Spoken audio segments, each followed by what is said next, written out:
All right, welcome back, guys, to another, well, I'd say Tuesday night, but it is actually a Monday night tonight with US Paranormal. You have Starr, myself, and we're going to have a guest, Gerhard, on tonight. He, he's well known for so much, so I'm going to keep this as short as I can because otherwise we'd spend 30 minutes, I think, with an introduction. But he has been on the History Channel, National Geographic, Sci-Fi, A&E. He's done many appearances on radio. You name it, he's done it. He's obviously an author as well of a couple books, and we want to get into that in a bit as well. So welcome, Ken. Thank you so much for joining us. I know it's been hectic trying to figure out the whole audio because, everybody does, or the video because everybody does audio, those platforms now, but we decided to take that jump into video. Yeah, no worries. I appreciate you having me on, and it's great to be here. Thank you for being patient with me. Yeah, not a problem. No problem. I'm a big fan of yours. I've been following you for a long time. Oh, well, thank you. Appreciate your support, Starr. You bet. I'm trying not to stalk you, but That's funny. She's like, where are you going to be at next? No. Sorry, did you want to start with a question since you're the number one fan over here? Yeah. What's your favorite cryptid to follow? Oh gosh, that's a tough one. I kind of I rotate. There's different things that like this time of year I'm reading a lot of or I'm refreshing with the Loch Ness Monster because Nessie, because a lot of famous sightings of Nessie occurred in the month of April, so that kind of reminded me of that. But traditionally, I guess I'm known most for my investigations into flying cryptids, things like the Native American thunderbird, sightings of living pterosaurs, which are like flying reptiles from the millions of years ago, and the weird flying humanoid cases like Mothman and stuff like that. So I feel like there aren't any other, or there aren't a lot of cryptozoologists looking into some of those sightings and accounts. So that's kind of one of my favorite things to do. That's awesome. I had heard a few years ago about these creatures like the old pterodactyls. That were flying around. Now, was that in South America or was that in Africa? I can't remember. Well, there have been accounts all over the world. Now, the pterosaurs, again, were flying reptiles. They weren't true dinosaurs, but they lived at the same time as the dinosaurs. But they disappeared from the fossil history about 65 million years ago, so there shouldn't be any around. But there have been sightings and accounts from Africa, where they're known as the Kangamato.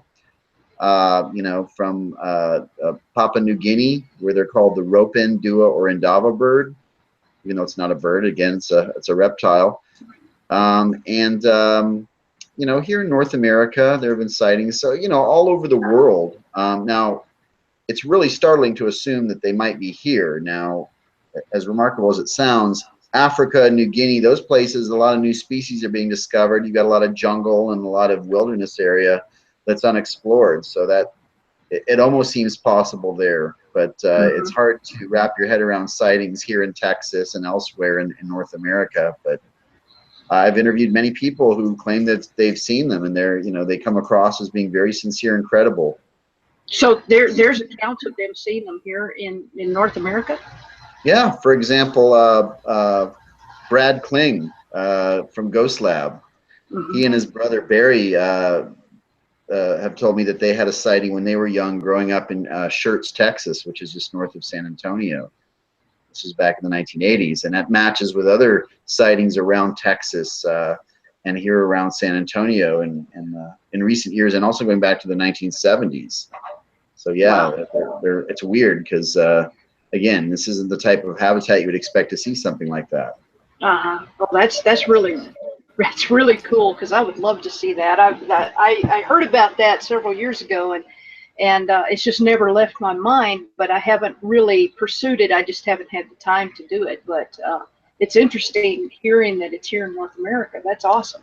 So well, if they did exist, I'm sorry, just real quick, if they did exist, the only reasonable explanation would be either they're coming from somewhere else, and probably somewhere like Mexico's remote mountains, because there are some pretty remote areas just across the border down there.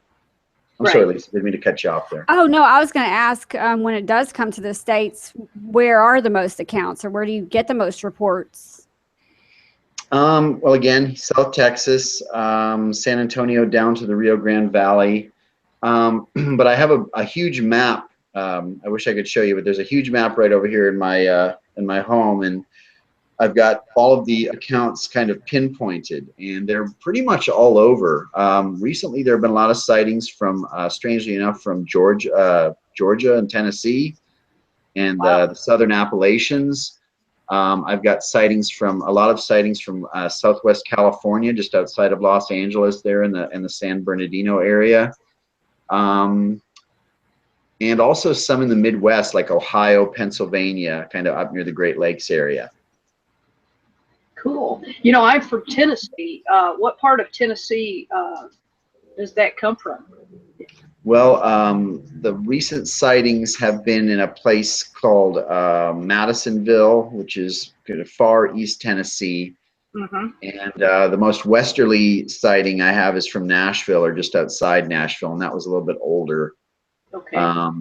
So yeah, from Nashville east, and then again, those mountains in northern Georgia and extending upward.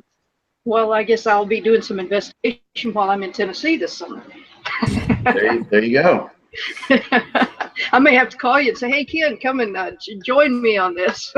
Well, when she's looking for these kind of things, I mean, not that I just encourage people to go out into the wilderness and on their own and look, but what kind of characteristics are you looking for? I mean, do they have average wingspans and average this, you know, what patterns do you follow? What, you know, when you hunt, you look for certain tracks, you know what I mean? Sure. Mm-hmm. Well, typically what's remarkable is that people describe these things as having enormous wingspans. So that's what really makes them stand out, other than the fact that they also have wings that are devoid of feathers. You know, all birds, of course, have feathers on their wings.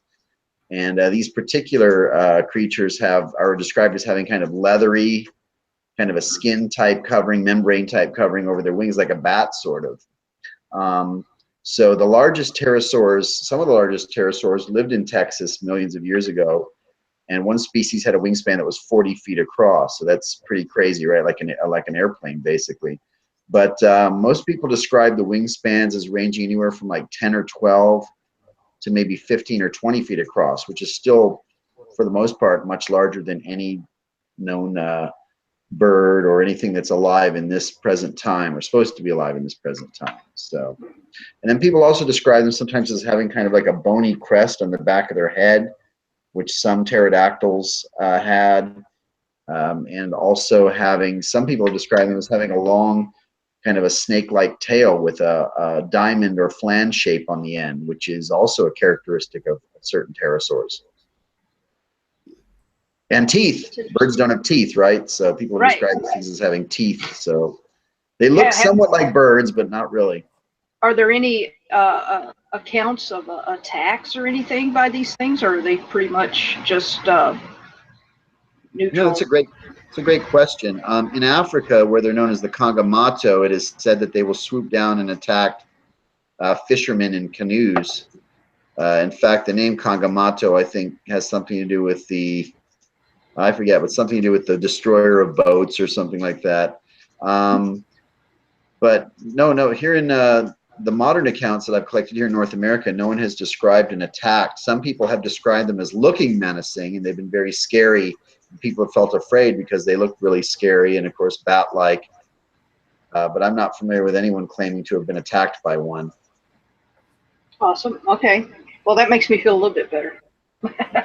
All right. Note to self not to go fishing. So I was curious, like, just your personal opinion as far as evidence versus personal experience. Like, have you had come across anything that says, okay, yeah, this to me is evidence of this existence, or I tend to lean towards that way and really believe that this probably does exist. And then the paranormal, you know, we have our just personal experiences where we can't prove it, but we've personally experienced stuff. Sure. Well, I try to take a very scientific approach to cryptozoology. It is based on actual traditional zoology and the laws of nature and so forth, the fossil history. So I try to look at evidence that can be empirical, you know, things that are resolute, like physical remains, you know, if you had a bone or DNA or hair, feathers, anything like that that can be measured, analyzed, tested. I mean, that is scientific. Now, in the field of cryptozoology, we don't really have any of that. We have a lot of anecdotal sightings and personal experiences.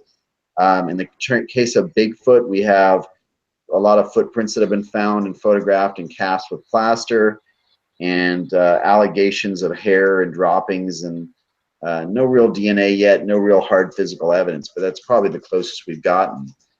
For a lot of the other things that we search for, like you know, lake monsters, sea monsters, thunderbirds, the chupacabra, things like that, there's really nothing. I mean, other than anecdotal evidence. We don't have any physical evidence, and we don't really have any good photographic evidence, maybe just a couple of photographic things and recordings of strange sounds or vocalizations.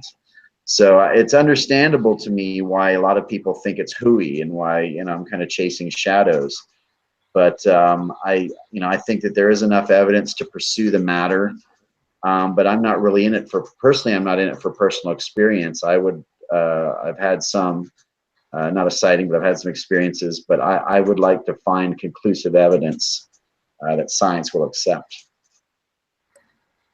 And what you've written a couple books. What were the inspirations behind those books? Well, my first book was Big Bird, Modern Sightings of Flying Monsters, and that did cover a lot of the living pterosaur accounts and thunderbird accounts dating back many years. And then I wrote a book called Monsters of Texas with my good buddy Nick Redfern, and that covered a lot of the weird creatures here in the state of Texas, because we both live here. And then I did a book on flying humanoids, which was kind of a little bit more of into the paranormal, kind of supernatural aspect, because I don't believe that the Mothman is a physical flesh and blood. I think it is some kind of manifestation of energy or something spectral. So that was kind of my foray into a lot of that weird supernatural stuff. And this is my new book. This is Menagerie of Mysterious Beasts, and this covers a lot of different things that I've investigated, from Bigfoot to Loch Ness Monster, chupacabra, werewolves, mermaids, giant frogs. I mean, there's all kinds of really interesting creatures in there. So it's kind of like it's my favorite book so far, because it's got a good diversity of subject matter, and it covers my research for a long time now. And people can find it on Amazon, or? Yeah, it's available on Amazon. You can also find it at most Barnes and Noble locations if you go to the metaphysical section. Mm-hmm. Can they find that also on your website? There's a link on my website, kengerhard.com, that'll take you basically to Amazon. So it's kind of a middleman, so to speak. Yeah, I do sell them on eBay. So if anyone gets on eBay, and the advantage to buying them there is that I'll autograph them for you. So so if anyone jumps on eBay and looks for a copy, and they'll probably find my copy. It'll say it's autographed or signed. Oh, cool. Well, that's just really, I'm just still fascinated about, you mentioned Mothman feeling it's more paranormal or supernatural than crypto. Oh yeah. I'd never really thought of it that way, but. Yeah, well, for a couple of reasons. One, if you, again, looking at the fossil history and the laws of biology and evolution, you can't have a Mothman. There's no way that a man would evolve with wings, or that there'd be a winged creature with humanoid characteristics.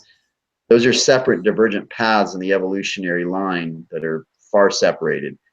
Okay, but so you don't have any physical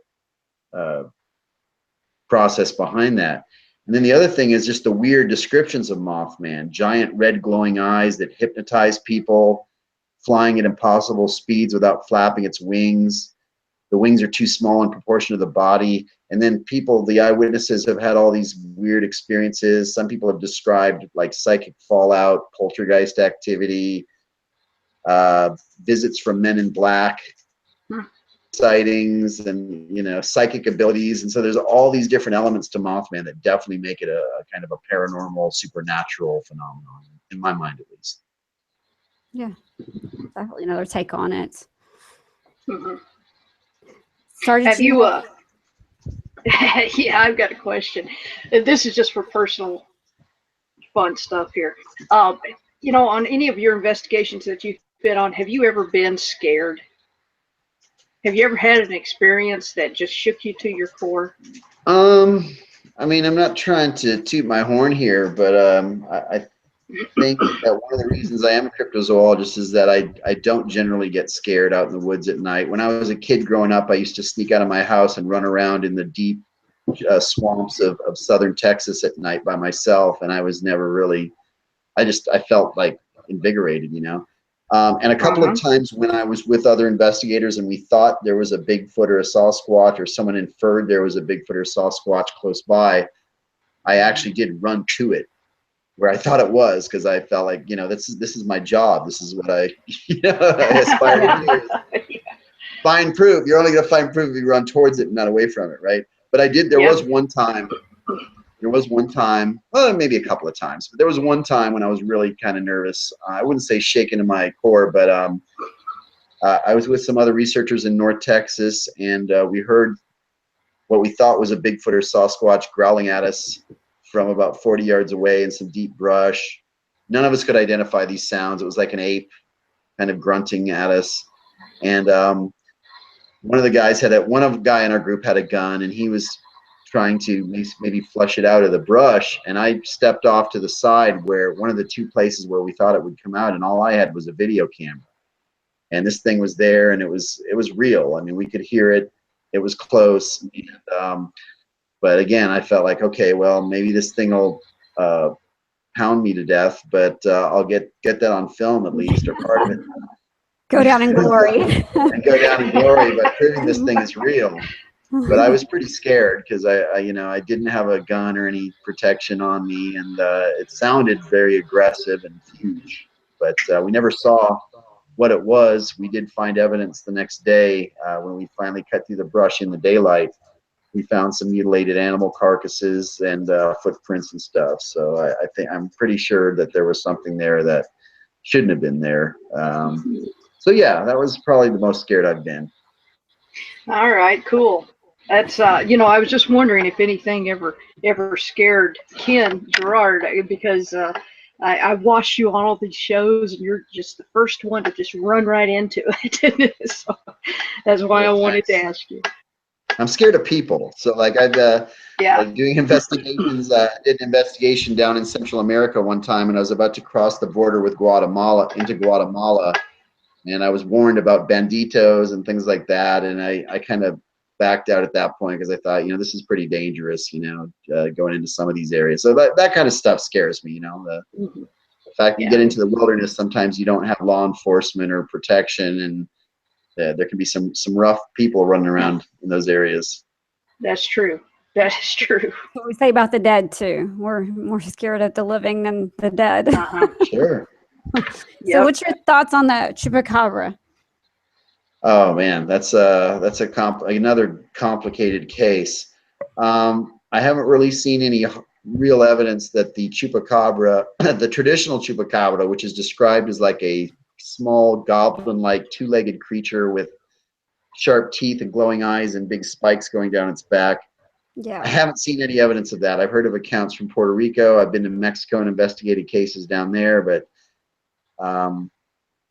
and then here in Texas, I've examined the remains of about 6 animals that were called chupacabras, and those were all easily identifiable as wild canids that had been stricken with a weird skin condition or something. And they looked really hideous because they didn't have any hair, and their teeth were really long and sharp claws and other physical abnormalities, but they were definitely identifiable. And the name chupacabra is basically means goat sucker. That's what it means in Spanish, because the belief is that the chupacabra is a vampire-like predator that drinks the blood of its victims. Well, I haven't seen any evidence of that either. I've heard allegations, but you know, the only mammal that drinks blood is a vampire bat, which is a tiny little thing about this big, and it has a lot of specialized adaptations that allow it to drink blood. It actually creates an incision in its victim, usually like cattle and livestock, and then it has an anticoagulant in its saliva so that you won't stop bleeding, but the blood just trickles out of that wound and then it laps it up. So it doesn't bite into your neck with two, sharp teeth or anything like that. Yeah. It doesn't turn you into a vampire or anything like that. Yeah, I would personally, I have been involved in a lot of cases involving so-called chupacabras, but for my money, it's one of the less likely cryptids out there. Have you visited with that lady? I've seen her on several television shows, and I can't remember if she's in New Mexico or Arizona, but she has one that she has stuffed, apparently. Yeah. Yeah. Have you visited with her? Yeah, I know her. She's actually, I'm close with her. Her name is Phyllis Canyon, the chupacabra lady. Yeah, we've worked together on several TV shows, and I've been to her property many times. She actually lives in Texas. She's in Cuero, Texas, which is down in DeWitt County. There have been a lot of sightings, and there's a famous film clip down there of a police officer that got behind one of these things as it was running down the road, and he videotaped it. So there have been a lot of sightings in that area and a lot of bodies found of these animals. So yeah, I know Phyllis. She's an amazing person. Yes, you're right. She had one of these things stuffed and mounted, and it I think it cost her quite a pretty penny, because it's according to the taxidermists that I've talked to, there's no traditional mount that they could use for something like that. They would have to basically engineer the whole thing, which is what they did. But it looks pretty creepy when you see it up close. Right. Well, it looked creepy enough just seeing it on the screen. So, yeah, I was just wondering if you'd ever worked with her or even knew her. So that's good. That's good. Yeah, she's a very gracious hostess. She has a nice ranch down there in Cuero, and she makes some amazing elk chili. That's like one of the favorite things whenever I go there. She's always got this cornbread and elk chili that she's cooked up, and that sounds great. She's a former big game hunter. She's been to Africa and hunted all kinds of crazy things, and so she can definitely handle herself. Chupacabra, no chupacabra. Awesome. Yeah, she'd be out there running in front of you. Yeah, cutting you off. That's right. Much. Wonderful lady. So even though this thing's stuffed and mounted, it's likely more canine. Yeah, you can tell it's a canine. Now, what's really weird about hers is two things. One, it had these really bizarre blue, kind of frosty light blue eyes, almost like cataracts, but like really piercing. And the other thing is that it had really strange teeth, very weird kind of deformed teeth. And I studied those teeth before it was mounted. It was missing its incisors, for example. Didn't have any incisors. They hadn't fallen out. They were just never there. And it also has these two modules on the back of its hindquarters that look like pouches. So we don't know what's up with that. We think maybe that those are the result of it sitting on its hindquarters, and it just developed these giant blisters. I don't know if you call them blisters. I don't know, but yeah, and it's got a sloped back. It doesn't have a flat back. It's kind of a hunchback that kind of goes up and around. So it's weird looking. I mean, it's been DNA tested several times, and it always comes back coyote and wolf. So they're like a hybrid type thing. But wow, Phyllis is not convinced by those. She's refuted a lot of those DNA tests, and she's gotten her own DNA test done, and she thinks it's something distinct. But I was going to say that it doesn't look like a wolf or a coyote that I've ever seen. But the hybrid. I've seen some wolf dogs. Wolf dogs. And it doesn't look anything like what I would think of it like. Yeah. There are some hairless dogs breeds too, like a lady that breeds these Peruvian hairless Inca orchid dogs invited me out to her property one time to see all these hairless dogs she had bred, and they look pretty weird, and they have strange teeth too. Apparently dogs that are hairless also have abnormalities with their teeth sometimes. So oh wow. So that's interesting. Yeah, there's an interesting lesson to be learned here in terms of the diversity of nature and different weird things that can happen with genetics and hybridization and disease and all kinds of factors. So things can look really weird. Known species can look really bizarre sometimes. So when it comes to cryptoids, there's how many? I mean, gosh, I don't know how, more than 25, 50, hundreds? hundreds. There's so many that people don't know about around the world. You know, if you go to different countries, you'll find legends of all kinds of strange animals and creatures. I mean, we know about the big ones here, which are like Bigfoot, you know, also known as Sasquatch, or the Yeti. Around the world, there's different versions. You know, lake monsters and sea monsters, things like the Loch Ness Monster and sea serpents. And then you have reports of cryptid cats, black panthers, as they call them, around different places where there shouldn't be any black panthers. And then you get into the flying cryptids like thunderbirds, and then there's all kinds of really weird variations. There are sightings of giant sloths down in South America.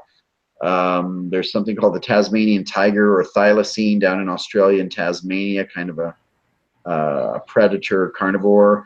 Accounts of giant moas from New Zealand, giant turtles. I mean, pretty much giant versions of every known animal.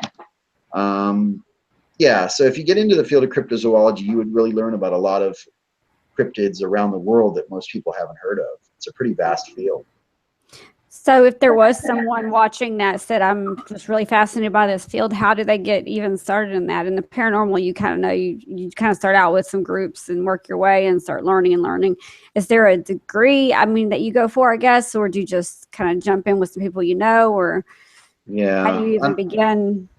That's a good question. Unfortunately, it's not an accepted science. It's a pseudoscience, so there is not a degree. So, for example, I have a lot of young people that get in touch with me that are going to high school, or how do I get into cryptozoology? And I always tell them to get a degree, a credible degree in science. You know, whether it's zoology, biology, or something I never did, but that would definitely help them a lot, I think. But there aren't as many groups as, of course, in the paranormal, but there are some organizations. There's the Center for Fortean Zoology, which I belong to. It's based out of England, but they have chapters all around the world, and they do a lot of expeditions and things. There's Lauren Coleman up in Maine has something called the International Cryptozoology Museum, and he's just started a group, a society that people can join. And then, there are different Bigfoot groups around North America that you can join, and some of those are well organized and do expeditions and things. So, you just try to hook up with other people that have a similar interest, and take the opportunities as they come. Good. All right. Well, we're wrapping down to the last 7 minutes. Starr, did you have any last questions before we do any last questions? No, not really. I guess the flying humanoid, what exactly is a flying humanoid? Is Mothman considered a humanoid? I know you consider it more of a spectral. Or yeah. Well, humanoid just means it has a human-like form, a human-like shape. Rugged legs and arms, and a torso, and like a human-shaped body with wings. That's basically a flying humanoid, which again is a scientific impossibility. But what's interesting is that we have many mythologies around the world, all over the world, that date back thousands of years, going back to the ancient Assyrians and Sumerians that believed in flying beings, and the ancient Greeks and Romans, in Japan, China, South America, all over the world, you have mythologies about Mothman-type beings. So they have, whatever they are, they've been around for a very long time, and people have seen them. What's really frustrating as an investigator is that they take so many different forms. There's not like a standard flying humanoid archetype. They're often described as being completely different looking. So the only similarity is they have man-like bodies with wings. But as far as like what their face looks like, what their wings actually look like, the size, all those things are very different. So that's, again, one reason I think that they are manifestations of some kind, apparitions that take this generalized form for whatever reason. I have one more question. Do you believe that there are still dragons today, or ever were dragons? Well, maybe not in the mythological sense, but again, in my new book, A Menagerie of Mysterious Beasts, I have a chapter about dragons. And, I approach it again as scientifically as possible. So I look at, for example, explanations for some of the dragon mythologies. Could be giant versions of known reptiles, like giant snakes, crocodiles, giant lizards and things like that that have grown to enormous proportions. And then I guess the more romantic